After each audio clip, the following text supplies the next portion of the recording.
The kindest person I have met. This is a strange world occupied by strange creatures of whom man is one. He alone can think and act, weigh things for himself and do acts which may not pertain to his welfare. In other words, man alone feels committed socially, and given good sense, he can do wonders. He can help the members of the society in many ways.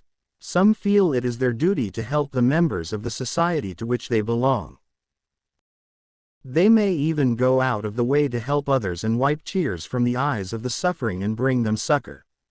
There is a good story in the Mahabharata to illustrate the greatness of being kind. King Yudhishthira was performing a great sacrifice, and the hall was full of the great and the noble of the land. Then a mongoose came there and rolled all over the sacrificial place. It was asked why it did so. Remember, the mongoose in the story can speak. The mongoose, which had half of its body in gold, told the gathering thus: it was coming from a forest where there was a big deluge and food was scarce. An old couple with great difficulty had gathered some grains and made flour out of it. When they were about to cut, a beggar came asking for alms. The couple gave him whatever flour they had.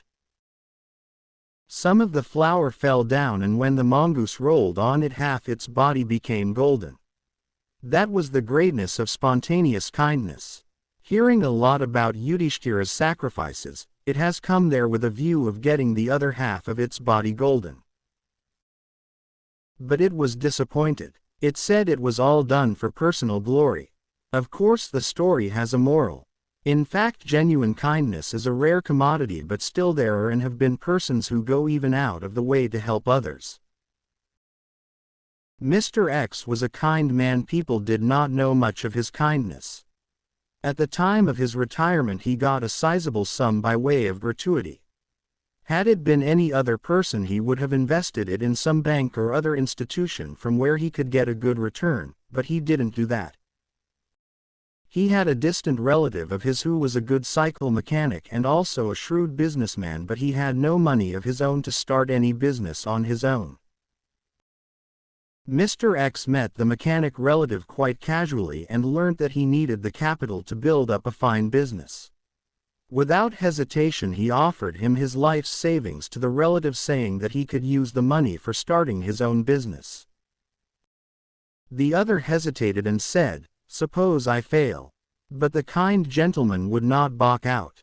He said that he would look upon it as his having lost the money himself and would not worry about it. The other man received the money gratefully and started his own career as a cycle dealer.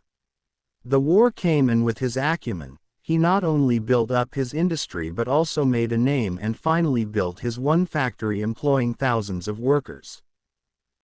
Till today he remembers very gratefully his relative Mr. X, who gave him the money so magnanimously for a start in life.